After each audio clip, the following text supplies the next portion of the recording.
J.K. Rowling, la maman d'Harry Potter, a donné une interview récemment très intéressante dans laquelle elle tacle assez sévèrement l'idéologie woke et notamment le côté cancel culture de cette idéologie.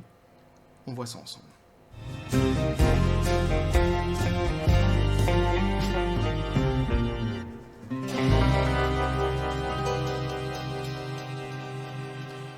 Et nous revoici avec un petit sujet sur J.K. Rowling, et je ne pouvais pas passer à côté, évidemment, puisque dernièrement j'avais fait des vidéos sur les acteurs qui venaient apporter son soutien à J.K. Rowling. J.K. Rowling qui est toute une histoire autour d'elle, hein, pour ceux qui n'ont pas compris ou qui ne le savent pas, allez voir les vidéos que j'ai fait là-dessus. Il lui est arrivé plein de, plein de mésaventures à cette dame. Et donc cette fois-ci, on a l'avis de l'intéressé qu'elle a donné dans une très très très longue interview, que je vous mettrai évidemment dans les sources, dans les liens de la vidéo. Et donc je ne pouvais pas passer à côté parce que c'est intéressant de voir ce qu'elle en dit, et d'autant qu'en plus elle est... alors il y a beaucoup de finesse dans ce qu'elle dit, et elle tacle pas mal quand même l'idéologie woke, et notamment le côté cancel culture de la force. On va voir ça ensemble, petit café les copains. Et donc, juste avant, je fais une petite parenthèse. Je vais appeler ça le point insulte. Parfois, c'est bon de revenir sur un sujet que j'ai déjà évoqué dans d'autres vidéos, mais que certains qui viennent, qui arrivent comme ça, qui débarquent en fait sur la chaîne, peut-être ignorent, et visiblement ignorent. Les insultes sur la chaîne sont interdites. Je ne sais pas comment vous faites quand vous allez sur d'autres chaînes, si les autres vous autorisent à insulter. Moi, ici, sur cette chaîne-là, c'est totalement interdit. Que ce soit à mon encontre ou que ce soit à l'encontre d'autres personnes dans les commentaires, peu importe, les insultes sont interdits. Et c'est marrant parce que ça commence à chaque fois par un mot qui finit par phobe, peu importe ce qu'il y a avant, mais ça finit à chaque fois par un mot qui finit par phobe. Et après, alors on t'insulte, et après, je t'insulte, mais je vais t'expliquer pourquoi. C'est un peu comme si tu rentres chez quelqu'un et tu lui dis, alors toi, t'es un gros connard, par contre, on va parler 2 secondes. Non, ça se passe pas comme ça. Dans la vie, il y a un minimum de respect à avoir envers chacun, et des bonnes manières aussi. Ça fait évidemment, moi c'est quelque chose sur lequel je mets un point d'honneur sur ma chaîne. On peut venir, on discute, on dialogue, on partage, on débat, on est d'accord, on n'est pas d'accord, on essaye comment je pourrais dire, d'étayer nos idées et nos avis, pour qu'on puisse se faire comprendre correctement, mais toujours dans le plus grand respect. Et alors c'est marrant parce que la chaîne elle va bientôt avoir 2 ans ici en janvier, et je peux faire maintenant un constat factuel. 100% des insultes qu'il y a eu sur la chaîne sont venues des pro-woke. 100%. Il y a eu des messages parfois qui étaient méprisants ou idiots, mais ça je m'en fous. Mais les insultes, 100% sont venus systématiquement des pro-woke. Voilà. Remettez-vous en question à un moment donné, j'ai envie de dire, parce que les insultes, ça n'a jamais été l'apanage de l'intelligence. Ceci étant dit, deuxième petite parenthèse qui, elle, après cette petite parenthèse un petit peu fâchée, mais très importante que j'avais à faire sur la chaîne. Deuxième parenthèse que j'ai envie de faire, beaucoup plus joyeuse, celle-ci. Je vous trouve vraiment formidable, en général, dans les commentaires de mes vidéos, à part évidemment les hurluberlus qui viennent et qui essayent d'insulter, mais en grande partie, en tous les cas, les abonnés et ceux qui viennent faire des commentaires dans les vidéos, parce que, au-delà du fait que, à chaque fois, c'est toujours, comme je disais, dans le plus grand respect et dans l'intelligence, vous êtes vraiment... J'ai fait une vidéo, la dernière vidéo que j'ai fait, j'ai parlé du film Entretien avec un vampire, qui avait quelque part rien à voir avec le sujet initial de la vidéo. Enfin, si, il y avait un lien, évidemment, pour ça que j'en ai parlé, mais qui n'était pas central, quoi. Mais on a tous bifurqué, on a tous pris les chemins de travers, et on s'est tous barrés là-dessus, et beaucoup dans les commentaires sont venus, et on parlait en fait d'Entretien avec un vampire, et de leur façon de percevoir le film, pour ceux qui ont lu le livre, de venir et expliquer, apporter des éclairages et des lumières sur tout le sujet. Et j'ai trouvé ça vraiment génial, je trouve ça vraiment fabuleux. D'abord, ça montre que le film était très bon, parce que quand, plusieurs années après, puisqu'il a été fait en 94, on continue à en parler, à émettre des hypothèses, c'est que le film était très bien. Et ensuite, ça montre aussi l'esprit un petit peu comme ça qu'on a, que je relève et que j'apprécie beaucoup sur la chaîne, de gens qui, d'abord, ont certaines cultures générales, j'ai envie de dire, et qui sont capables comme ça de bifurquer, de prendre des chemins comme ça un petit peu inattendus, et qu'on se mette à partager, à se confronter nos théories, voilà, et nos hypothèses. Je trouve ça vraiment génial. Ça, c'est le premier petit point. Et le deuxième point, je vous trouve aussi assez fabuleux parce que souvent, je dis des trucs, des phrases de films parfois. J'oublie complètement dans quel film, ni même qui l'a dit dans un film, mais c'est des phrases comme ça que j'ai dans la tête. Et il y en a qui arrivent quand même à retrouver, avec un petit bout de phrase comme ça que je dis, de quel film ça vient, etc. Et vous le mettez à chaque fois dans les commentaires. Et mine de rien, ça me fait vachement plaisir parce que mes oublis sont honnêtes. Mes oublis sont vraiment sincèrement honnêtes. Et du coup, ça me fait plaisir quand je vois dans les commentaires quelqu'un qui me rappelle en fait de où vient la phrase que je viens de sortir. Bref, on revient à notre sujet initial et donc à J.K. Rowling qui a donné une très très très longue interview. Je vous mettrai évidemment donc l'interview dans les liens si vous voulez la lire complètement. Moi, j'ai fait mon petit travail de recherche et j'ai creusé un petit peu plus profondément que l'article qu'on va lire là. Donc, accrochez-vous, il y a beaucoup de choses à dire. Vous allez voir, on nous dit donc qu'un J.K. Rowling se moque des tentatives d'annulation, de cancel, ou d'effacement, je ne sais pas comment on pourrait dire en français. La seule fois où j'ai fait référence à un cancel, mes ventes de livres ont augmenté. Alors évidemment, direct, ça c'est pour le côté donc, financier, où elle explique que eh bien, tous ceux qui essayent de la cancel pour qu'elle gagne plus rien, c'est exactement l'inverse de ce qui s'est passé. Et tout de suite, en fait, on peut mettre en perspective avec tous les flops qui existent dans le cinéma ou dans les comics books, etc., où beaucoup continuent à dire, en fait, si ça flop, c'est pas parce que c'est woke, c'est parce que le scénario, c'est parce que les décors... Alors oui, évidemment, les scénarios sont mauvais, les acteurs parfois sont médiocres, etc. Mais il faut quand même se rendre compte à un moment donné de l'éléphant qui est dans le couloir. Parce que ça soit justement les films, les séries, les comics books, etc., tous les œuvres qui ont un forcing woke actuellement se vautrent complètement. Donc ça peut pas être un hasard systématiquement. Il y a forcément un lien à tout ça. Et le fait que elle, justement, ses ventes ont explosé quand les gens ont essayé de la cancel, évidemment, ça montre, ça établit ce lien qu'est que les gens n'adhèrent pas du tout à cette idéologie, ont bien cerné le côté néfaste de cette idéologie et qu'on est bien face à une minorité persistante et imbécile qui continue à essayer eh bien de répandre leur propagande un petit peu partout. Donc on nous dit, et d'ailleurs on l'a vu par exemple avec le Hogwarts Legacy, le jeu qui est basé sur l'œuvre d'Harry Potter, dans les commentaires de mes vidéos, quand j'en ai fait la vidéo la dernière fois, souvent les gens sont venus et ont dit, bah, puisqu'ils veulent le boycott, moi je vais le précommander. Et c'est ça en fait l'effet que ça a eu. Et souvent en fait c'est ça quand on voit au final l'effet que peut avoir cette idéologie, elle est contre-productive complètement pour eux en réalité. Et c'est tant mieux. Alors J.K. Rowling donc ne perd définitivement pas le sommeil de peur d'être cancel, riant littéralement de tout effort dans une nouvelle interview s'adressant cette semaine à la journaliste Suzanne Moore. Alors qui est Suzanne Moore? Suzanne Moore, c'est cette jeune femme ici. La vidéo n'est pas très bonne, elle n'est pas très bien prise, mais pour ceux qui la connaissent, vous l'aurez reconnue. Pour ceux qui la connaissent pas, ben vous la devinez. Vous faites comme moi.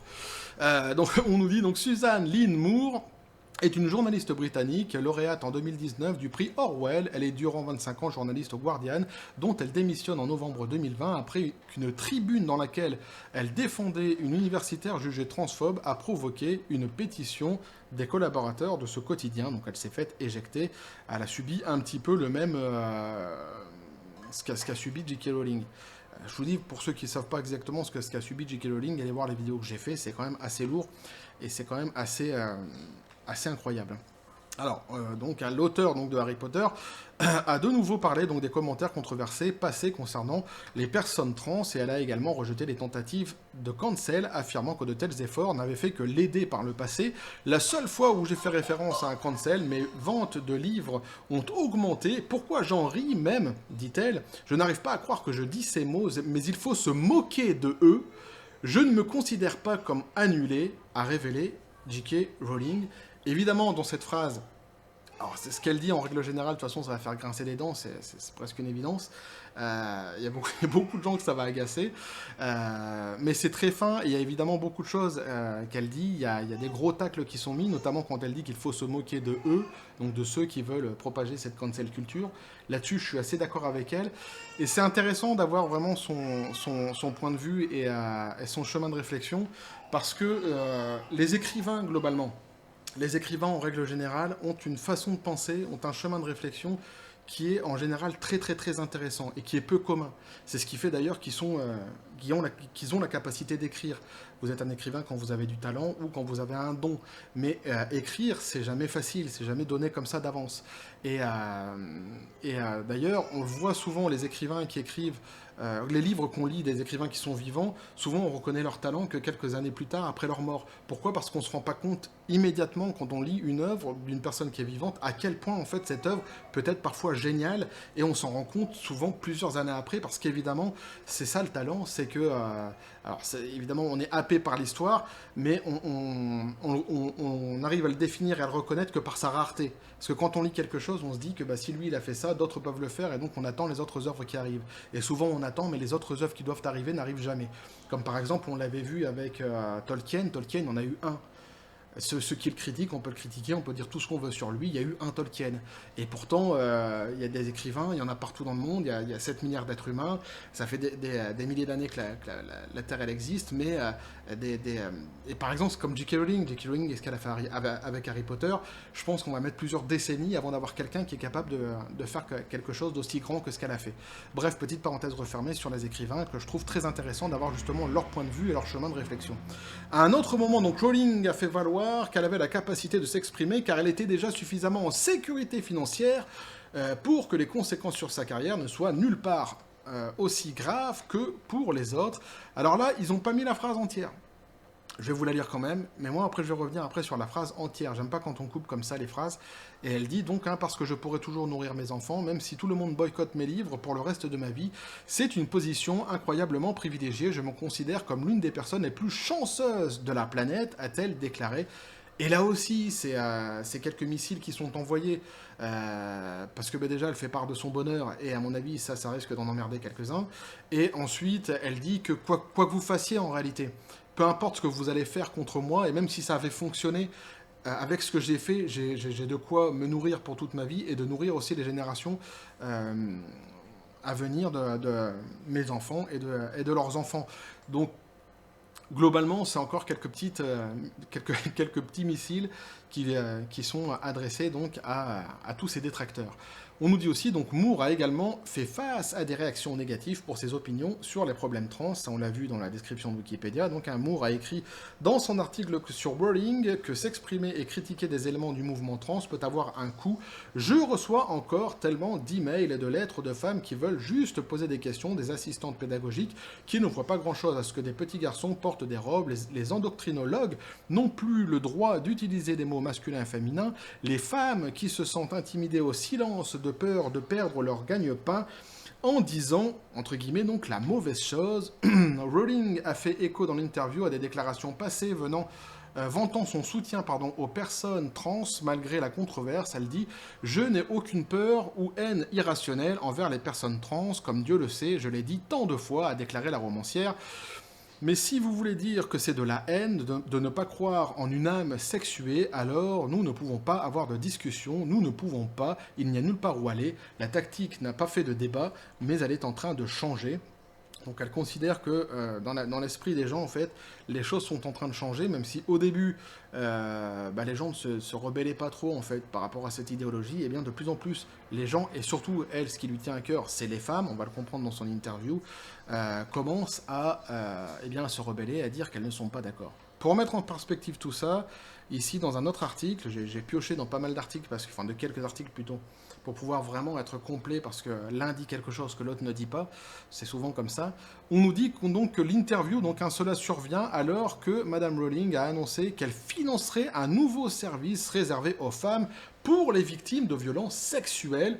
Donc ceci explique cela, ceci explique l'interview. Interview sur laquelle évidemment, vous commencez à me connaître maintenant, je suis forcément allé, que j'ai lu dans son intégralité. Elle est à la base en anglais, mais vous pouvez le prendre aussi dans les sources de la vidéo que je vais vous donner. Avec un Google Translate, ça passe très très bien. Et j'ai relevé quelques commentaires qu'elle a fait, que j'ai trouvé très intéressants, très pertinents, en tous les cas que je voulais vous proposer. Il y a aussi dans cette interview, il faut le comprendre, c'est une interview qui est très très très basée combat féministe et donc féminisme. Clairement, l'interview est vraiment centrée autour de ça. Donc, pour ceux que ça intéresse, évidemment, vous pourrez toujours aller la lire. Et donc ici, par exemple, elle nous disait, sur le féminisme d'aujourd'hui, elle nous dit donc, si vous m'aviez montré quand j'avais 18 ans à quoi les jeunes filles seraient confrontées aujourd'hui, ce à quoi nous aurions tous à faire, mais particulièrement les jeunes filles, j'aurais été horrifié. Parce que quand vous avez 18 ans, vous supposez que cela ne peut que s'améliorer, comme nous avons ces droits, et nous avons toutes ces femmes incroyables qui font des analyses féministes, et ça va changer. Ça va vraiment changer. Quand j'aurai l'âge de ma mère, pensais-je, mes filles l'auront beaucoup plus facilement. Donc ça, c'est ce qu'elle pensait. Elle s'était dit, avec les avancées qu'il y avait eu dans le passé, les années 80 et 90, ça ne pouvait aller que en s'améliorant. Et bien patatras, elle dit, mais maintenant, je pense que nous avons reculé, je pense que nous vivons un cauchemar, hein, c'est le mot qu'elle emploie. Donc c'est pour ça que je dis elle est assez sévère vraiment sur ce qui se passe actuellement. Et elle considère que l'idéologie woke est en train de faire régresser le droit des femmes. Là-dessus, je suis assez d'accord avec elle.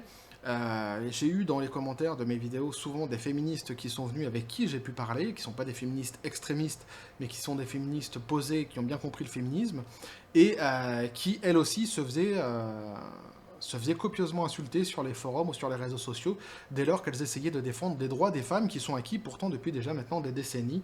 Et c'est quand même assez déplorable. Et là, il y a une phrase qui est complètement lunaire, justement, qui va montrer ça. C'est qu'on est en 2022, bientôt en 2023, que c'est une écrivaine ou une écrivain de renommée internationale, hein, J.K. Rowling. Et c'est une femme, évidemment, avant tout. Et moi, si on m'avait dit que cette phrase-là serait sortie d'une femme de son ampleur il y a 20 ans de ça, j'aurais dit à la personne qui me dit ça, j'aurais dit tu te fous de ma gueule. Et bien voilà ce qu'une femme dit aujourd'hui, ou ce qui est plutôt considéré comme être rebelle de dire pour une femme, elle dit « Je n'ai jamais cessé d'aimer le rouge à lèvres ». C'est quand même assez dingue, quoi. Mais le féminisme radical est une église très large. Il y avait des choses là-dedans avec lesquelles je ne serai jamais d'accord. Je n'aime pas les idéologies. D'aucune sorte, je n'ai jamais rencontré d'idéologue qui ne supprimerait pas un peu de vérité. Là aussi, donc, il y a évidemment dans une phrase, encore pour ça je dis que les écrivains, c'est intéressant de les entendre, parce qu'ils ont vraiment une façon de tourner les phrases qui est très très très intéressante et dans laquelle souvent il y a beaucoup de choses à dire, on peut en discuter beaucoup. Elle dit beaucoup de choses. Quand elle commence en disant « Je n'ai jamais cessé d'aimer le rouge à lèvres », tu pourrais presque lui demander pourquoi elle dit ça. Évidemment, parce qu'il y a un sens à ça. Parce qu'aujourd'hui, dire ça, c'est se rebeller contre quelque chose. Et c'est quand même assez fou pour une femme de dire ça. C'est comme si qu'elle disait « J'aime les talons hauts » ou « J'aime les robes ». Ça peut pas devenir un geste de rébellion aujourd'hui. Si c'est le cas, ça veut dire qu'on est tombé vraiment très très bas. Ça, c'est très intéressant, déjà, ce qu'elle dit. Ensuite, elle compare les mouvements radicaux à des églises. Donc, il y a le côté sectaire qu'elle met en exergue, sur lequel je suis assez d'accord avec elle, et là-dessus, je la rejoins complètement. Mais surtout, et ce qui est important, c'est qu'elle ne se trompe pas dans la définition des mots. Ce que beaucoup font, hein, être un idéologue et une idéologie, il y a une définition dans le dictionnaire, ça ne veut pas tout et rien dire, ça a un sens profond. Et c'est pour ça qu'elle dit qu'elle déteste les idéologies, qu'elle n'a jamais rencontré d'idéologues qui ne viennent pas effacer un peu de la vérité à chaque fois. C'est ce que je dis à chaque fois dans mes vidéos. Il faut comprendre que les idéologues et les idéologies, et c'est factuel, c'est pas moi qui l'invente, ce sont ce qu'on a connu de pire dans notre histoire. Ce sont toujours eux qui ont commis, les idéologues, et donc les idéologies par extension, qui ont commis les pires des crimes dans notre histoire. Donc évidemment que c'est à bannir. J'ai déjà expliqué dans d'autres vidéos, donc je ne vais pas revenir dessus. Je continue avec un autre petit passage que j'ai sélectionné, où là, donc, elle parle donc de la politique en règle générale, et elle dit donc « J'y ai tellement pensé au cours de ces 5, peut-être même 10 dernières années, les anciennes définitions de gauche et de droite semblent s'être totalement brouillées. J'ai l'impression que nous menons actuellement une guerre culturelle entre ce que je considère comme des autoritaires d'un côté et des libéraux de l'autre. Et ces catégories me semblent recouper l'ancien clivage gauche-droite. » Ça, c'est son analyse politique, on peut être d'accord ou pas d'accord, sur le côté autoritaire et libéraux. Moi, ce que je considère, c'est que les mots aujourd'hui en politique sont extrêmement galvaudés, qui sont extrêmement mal employés, que les définitions qui sont données sur certaines personnes, certains partis, sont en général assez mal, justement, les mots sont assez mal employés. Donc les gens et leur courant de pensée sont assez mal définis, et ça brouille évidemment les pistes, ça brouille les cerveaux. Et les politiques l'ont bien compris, la plupart des gens ne s'intéressent pas vraiment à la définition exacte des mots ou des expressions et avalent assez facilement ce qu'on leur donne à manger, ce que je trouve, moi, assez déplorable. Mais j'ai déjà dit dans d'autres vidéos ce que je pense de la politique. Hein. Je ne suis pas du tout quelqu'un je ne suis pas du tout politisé, donc... mais ça ne veut pas dire que pas parce que je ne suis pas politisé que je n'ai pas un avis, évidemment. Elle nous dit encore derrière, elle nous dit donc les femmes qui défendent les... Alors ça, c'est pas elle qui dit, c'est Moore. J'ai mélangé quelques passages où Moore aussi s'invite à donner sa façon de penser. Elle dit donc les femmes qui défendent les femmes sont désormais systématiquement considérées comme transphobes, un terme que nous détestons tous les deux, comme elle l'a dit. Alors, non, ils reviennent après sur les phrases qu'on a lues dans l'article, mais ça c'est vrai, c'est ce que je disais tout à l'heure, c'est-à-dire que beaucoup de femmes en fait avec qui j'ai pu parler dans les commentaires de mes vidéos ou même autour de moi le disent en fait, elles se font systématiquement insulter, comme j'ai dit tout à l'heure, quand elles viennent pour essayer de défendre la condition des femmes, et parfois sur des trucs vraiment très basiques, hein, sur des choses qui ont été gagnées il y a des décennies, des droits qui ont été gagnés et sur lesquels tout le monde s'était mis d'accord il y a des décennies de cela. C'est complètement remis en question aujourd'hui. Il va falloir que... Alors ça, c'est la phrase que j'ai repris ici, c'est la phrase qu'il y avait dans l'article que j'avais dit, où elle disait, donc elle parlait de ses moyens financiers, qui sont très importants, que c'est pour ça qu'elle peut parler, où j'ai dit, c'est dommage qu'ils prennent pas la phrase en entier, j'aime pas quand on coupe comme ça le début de la phrase, où elle commençait donc la phrase en disant, il va falloir que ce soit moi, n'est-ce pas? Et après, donc elle continue en disant... Parce que je pourrais toujours nourrir mes enfants, même si tout le monde boycotte mes livres pour le reste de ma vie. C'est une position incroyablement privilégiée. Je me considère comme l'une des personnes les plus chanceuses de la planète. Et donc voilà, ça me semblait important de reprendre le début de la phrase, parce que là aussi c'est intéressant, le fait qu'elle dise ça comme ça. Il va falloir que ce soit moi, n'est-ce pas? Évidemment, elle dit ça parce que elle se dit que, vu sa position, c'est parce qu'elle a cette position privilégiée-là qu'elle peut se permettre de faire cela. Et c'est important pour moi, je pensais, pour comprendre exactement pourquoi elle dit ça, sans quoi on pourrait tout de suite penser à une espèce d'arrogance comme ça. En fait, non, il y a vraiment une explication, il y a une raison à sa réflexion. On nous dit encore, donc, nous savons tous, nous qui avons été dans l'œil du cyclone, que des tentatives sont toujours faites pour vous arrêter. Et ce qui est si intéressant, c'est que l'objectif principal de cette tentative de silence est de vous mettre dans un état de peur. Pour nous deux, c'est la peur pour nos familles qui est la plus difficile à supporter. C'est pourquoi il est important que des femmes comme nous se lèvent, des personnes qui peuvent se permettre d'encaisser les coups. Et oui, cela a un coût, nous avons tous les deux payé ce coût, et on nous dira tous les deux que nous avons été cancel, mais tu n'as pas cessé de parler. Donc ça c'est Moore qui dit ça, donc, hein, à J.K. Rowling.